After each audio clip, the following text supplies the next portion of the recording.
What up guys, welcome back to our Minecraft Pocket Edition Survival Guide series, and this is episode 14. So what we're going to do today for this episode is we're going to make a fish farm. I have my supplies ready to make this fish farm, and if you want to go ahead and pause it right here so you can get all the items that you need. This fish farm is going to be a little different. We're not going to build it high up in the air, and we're not going to make a little one. This fish farm is going to be all automatic and simple. To get started with making this farm, I would recommend you to find a big ocean or a big river just like this. Since this is near my stronghold base, I'm going to build it right here. I don't want to take up any more space on my other base. Making one of these, I'll recommend you to be around level 59. Level 59 is the best to get the most fish and squid. This farm is not just going to be a fish farm, it's also going to be a squid farm as well, and whatever else fish drop. Now that I placed my blocks at level 59, I'm gonna go ahead and make a 13 by 13 square area. Now that I made my 13 by 13 area, you should have something like this. And the reason why I have redstone blocks again is because we're gonna do the same concept that we did with our magma cube farm. So what I'm gonna do is I'm gonna place 2 power rails like this. I'm gonna keep on repeating the process. I'm placing my rails. Once you're done placing the rails, I'm gonna show you what I'm gonna do next. Now that I finished putting all my rails and power rails, the next part that I'm gonna do is we can start placing our magma blocks. The magma blocks are basically gonna be our killing chamber. Any type of fish and squids can spawn on the magma blocks, and we're gonna be using that to our advantage. Go ahead and try to fill up the most you can with magma blocks. Unfortunately, I ran out. But once you already filled up all this with magma blocks, you can go ahead and put a minecart with a hopper.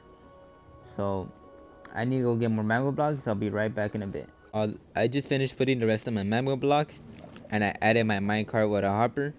You do have to put a solid block at the end of the rails, because that's what's going to make your minecart with a hopper go back and forth. So basically what happens every time fish or squid spawns on the magma block, they're gonna get sucked down and they're gonna get killed from the magma block. As you can see, fishes are spawning and they die automatically. And our minecart with a hopper, it's gonna be collecting them. And basically, we are done with the farm. I'm not gonna leave it like that because I want my items to get sorted in one location. I might have it like right here, I'm not sure yet, but yeah, I want my items to get sorted out in one location. Whatever the minecart hopper is gonna be collecting, I'm gonna send it over to this item sorter. I'm gonna go ahead and try to decorate up the most I can, then I'm gonna show you why I'm doing things the way I am right now. I just finished doing what I wanted to do earlier. What I did right here, I tried to cover up the item sorter. I'm not really sure about this building. I'm not gonna waste any more time on it right now until later. If you're wondering if that's all you have to do for the fish farm, that's literally all the basics to it. The best part about making this fish farm, it doesn't take up a lot. Like, I know, well, it does take up a lot of resources, but it doesn't, it's like really easy and simple to make. It's only like 3 steps that you have to do. Well, maybe like 4 or 5, well, depending on what you want to do. But this fish farm is really not difficult to make. Making this fish farm, it's really not that much of a process to do. Not as complicated as you think. It's really simple. But if you're trying to do something like what I just did right now, like trying to add a building, try to decorate it up, it will take up your time. But overall, it's really not much of a complicated process. I know I skipped the part of me connecting the minecart with a hopper to our item sorter. It's really no different what we did with our item sorting video, but in this case we just connected our minecart with a hopper to hoppers and into our automatic dispenser. It's all the same concept. It's nothing different. Like, that's why I made that video early on, so you guys can get an idea and for you guys to get used to doing things on your own. I really want you guys to be able to do things on your own without having to go back on certain things and figure out how you did it. Like, that's why I try to do things really simple and easy for you guys. One thing you do have to know, when you're trying to activate this farm, you do have to be within 44 blocks away. And the reason why is because I'm playing on a simulation distance of 6. Like if you're playing a higher simulation distance, you do have to be within like 120 blocks away and etc. But since I'm playing in a smaller simulation distance, all I have to be is 44 blocks away. I could be standing right here or somewhere over here, and the fish would be spawning in our little farm. All of our fish and squid or whatever it's in there gonna get killed automatically, and it's gonna be fed into these chests. As you can see, we have around almost 3 stacks of fish, a stack of ink sacks, and then we get bones, and this is going to be useful for bone meal. I know I already have a skeleton farm with bone and all that, but you know, having too much bone to make bone meal, it wouldn't hurt to use it. But yeah guys, that's literally all you have to do for the fish farm. Pretty sure other people made the design, but from what I got the design from, I got it from Prowl, and I am gonna link in the description, and then I'm pretty sure he's gonna tell you in his videos who he got it from. You're also wondering, how do I have a dark UI and a rainbow colored XP bar and like things like that? I had downloaded a resource pack, and this resource pack I got it from a website called Bedrock Tweaks. You can download certain things to the game. The reason why I'm mentioning it is because it comes very in handy. For example, you can use there's parts in the resource pack where you can put directional hoppers. So for example, it gives you an outline look on where the hopper is facing. As you can see, my hopper is facing over here. It becomes very informative when you're trying to do these stuff. And you can also change your HUD into a dark UI. You can change the sun, you can make it into a cube. As you can see, I changed mine into a cube. And other things like that. I am gonna link in the description as well for that website, so you guys can download your own things that you want on your world. I recommend you guys using that if you guys want more aesthetic differences to your game. If you're wondering, this is gonna be the only farm we're gonna make. No, we're also gonna make a phantom farm. Before I make that phantom farm, I am gonna take some of the stuff that I need from right here. With this phantom farm, I'm gonna make it in my other base. And the reason why, I know I said I didn't want to take up that much space, but I'm building it over there because since we have our automatic potion brewer at our other base, this is the reason why I'm gonna build it over there. So I know I kind of contradicted myself saying I don't want to take up a lot of space over there, but since we have that over there, we're gonna be using that. The best part about making this phantom farm, you do not need any redstone contraptions, but I do need to make a building design. So I need to figure out where I want to put this, and then I need to come up with a design. And I might make a little time lapse on me making the building design, but I'm not sure yet. So let me figure out where I want to put this design, and then we're gonna get started on making our little phantom farm. I just finished up building a tower design, and I did not forget to record. I know I said I was gonna make a time lapse on me creating this build. Well, I was thinking about it, but it was going to take a long duration of the video, and it's also going to take up a lot of space on my phone because since I'm recording this on my phone, I'm trying to save up as much memory as I can. But eventually in the future, I will try to make time-lapse videos of the builds and stuff like that. So when it comes to me trying to customize buildings, I look at concept art. When looking at concept art, it gives you varieties on what you want to build. Well, there's a lot of varieties on buildings on how they're made right there. So I like to look at those videos, and then I try to not try to recreate it, but I try to look at it and try to get those aesthetic designs, and then I try to implicate it in my world. I did have a building in here that will lead into my zombie farm. It's still here. I just ended up like replacing it into just one tunnel that goes all the way to the bottom. It did take me a while to remove all the blocks that I placed right here, but we got it done. The reason why I made a tower for the phantom farm is because since they spawn up high in the sky, if we're closer to their height, they would spawn and they would just directly fly into here. But we're not done yet because I forgot to mention one key part. Well, in order to farm them, we're gonna have to get them stuck. And if you're wondering how do you get them stuck, we're gonna get them stuck by using cobwebs. And unfortunately, I don't have any cobwebs right now, but I do have to go get some. So the only way to get a cobweb is by using shears. Let me give you a little demonstration on how this phantom farm works. But since I don't have cobweb, it is gonna be a little more difficult to farm them. But all we have to do is just stay up here. Say for example, if we had a cobwebs right here, if we place cobwebs right here, and then we have the phantoms coming in, they will come in and they will come and try to do their attack on us. But then since the cobweb will right be in front of us, they're gonna get stuck on it, and then from there we could just smack them with the sword, and then we collect their membrane. Look, first phantom coming in. First phantom coming in.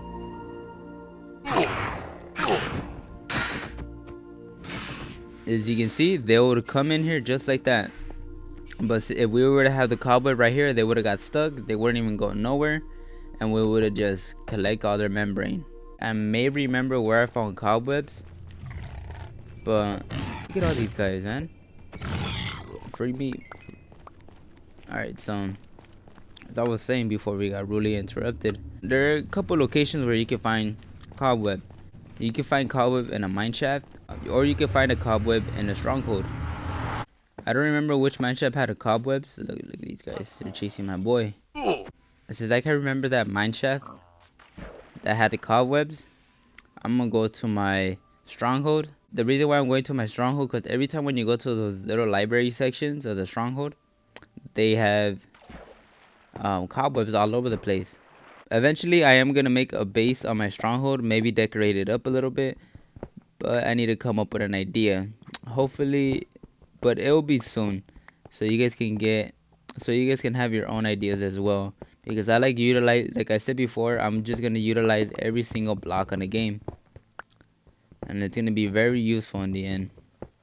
This place has a bunch of cobwebs, so like I said, you do need to shear them in order to collect those items.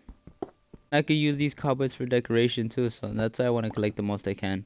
If only you could craft these with spider webs, that would have been so cool, but Minecraft doesn't let you do that. And if you want to collect a lot of cobwebs, you do have to go to a mine shaft. It's gonna be a cave spider spawner, and every time it's always filled with a bunch of cobwebs surrounding it. So if you can't find that mine shaft with the spawner, I would recommend just coming to the stronghold and going into the library. And every stronghold has a library, but not every stronghold has an gateway location. I'm gonna go back to my base, and then I'm gonna place my cobwebs. When I had finished making this building, I was looking at it and I was thinking like, it's like whatever, but it's growing into me now. If you already know how I'm gonna place the cobwebs, that's literally what I'm gonna do. So I'm gonna place the cobwebs like this. I'm gonna make this tower look a little abandoned. That's all we have to do now. Since I'm not gonna jump off it, I don't mind. All for aesthetic purposes, and it's gonna make my tower look abandoned, you know? Sometimes villages have their own abandoned spots, and it doesn't hurt to have some variety. It doesn't hurt to have building varieties in your world. Now that we got that done, we are finished with the farm. All we have to do is just wait. In order to have phantom spawning, we do have to wait for it to be night, and you're supposed to not go to sleep for 3 days. Well, to get past those 3 days quick, I mean, well, not quick, but to wait and just to waste time, I'll recommend you being in your farms, like your skeleton spawn, and like in your skeleton farm, or the other farms that we made. Yeah, just stay in there for a cool minute, and then try to get like a whole full slot or something like that, and just wait out the days. Once you already know those 3 days passed, you can go to the tower that you made, or the little spot that you made, so you can farm your phantoms. So I'm gonna just wait for it to get dark, and then we're gonna farm some phantoms.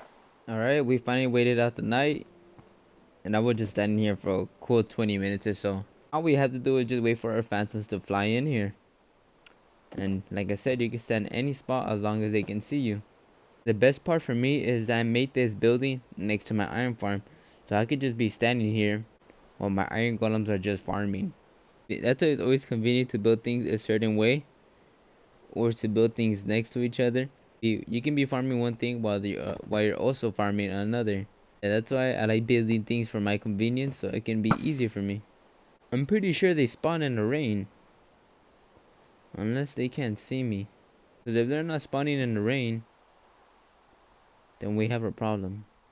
Okay, we may have a problem. they're not spawning in rain. So I might have to wait another day. But since it's raining, I don't think they're spawning. So I think I do have to wait another day, and we're gonna have to come back to this. So I'll be right back. So I finally waited for the other night, and I was just mining some trees and trying to get some of my resources back. And now we got our phantoms coming in now. You see? Bam. He's stuck. You can see? As you can see, he got stuck. All we have to do is just wait for our phantoms to come and try to get us. And then once they get stuck, we're just gonna farm their membrane.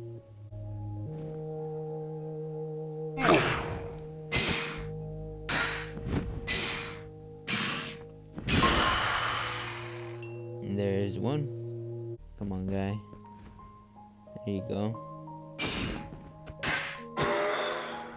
And there we got ourselves another.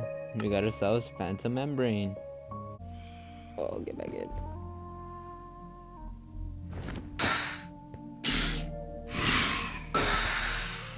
That's pretty much all you have to do, guys. You do have to let them see you once in a while.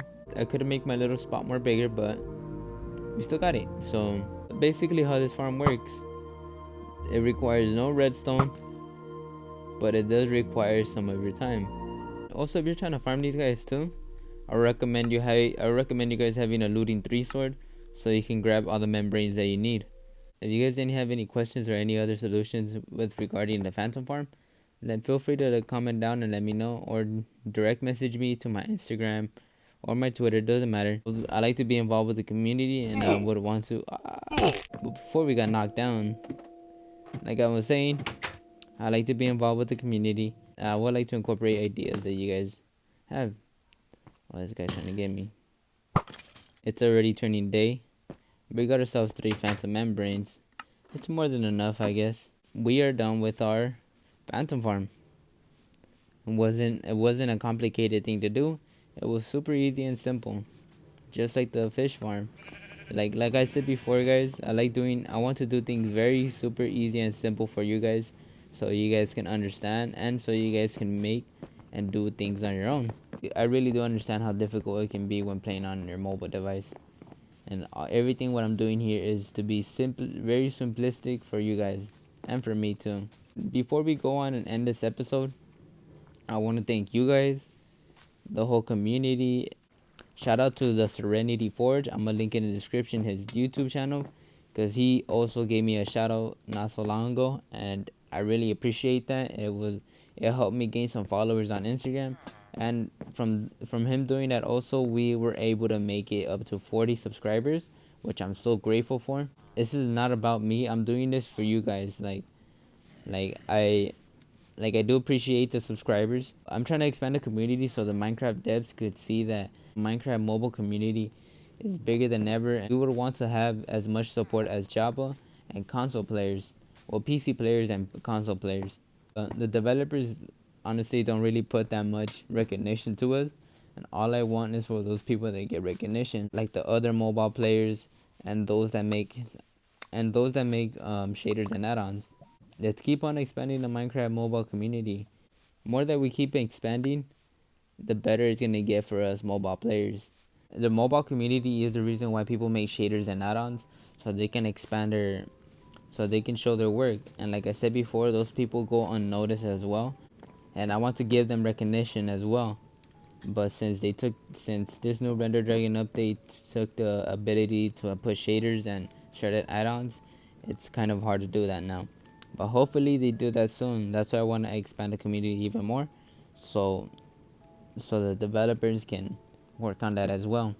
But I know the developers have a lot on their plate right now. I know the community is a little bit mad on what the developers have been doing, because they have canceled the Fireflies, and then they also said they weren't going to bring the Birch Forest update.